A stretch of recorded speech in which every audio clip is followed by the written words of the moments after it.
Muthenya wa kana kiumia githiru niguo aruti wira kambuni ya mai ya Kiriwasco maigire mirothe makiendekithia mwandiki munene wa kambuni iyo eherio nundu wa gukorwo akihuthira mitaratara itari mikinyaniru.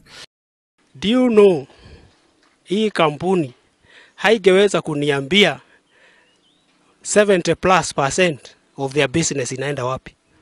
Yani mtu moja tu ndio atafanya wananchi wa Kirinyaga waumie.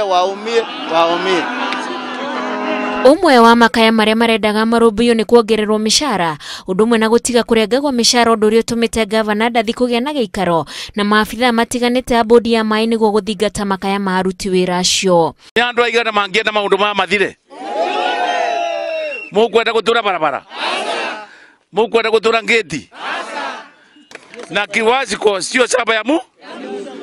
Hata nimeshangaa among the clauses kwa CBA kuna moja ambayo hata inasema medical cover haiko. Sijawahi ona mahali wafanyikazi wanafanya ati hao ni disease proof, ati hao hakuagi wagonjwa, so that mtu akigojeka unakufa tu just there because Kiriwasco in the first place there's no medical cover you right here.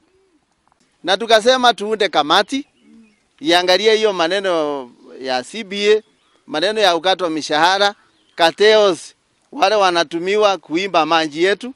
Gavana ucio igire kambuni iyo ni guthurimwo keri kuona ikari ya Kirinyaga matikoretwo makiamukira mai toria kwagireire.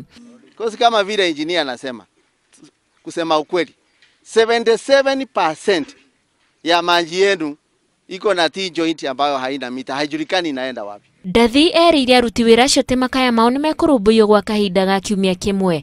Ngiribotera Inooro TV, njitagwo Wanjiku wa Kimani.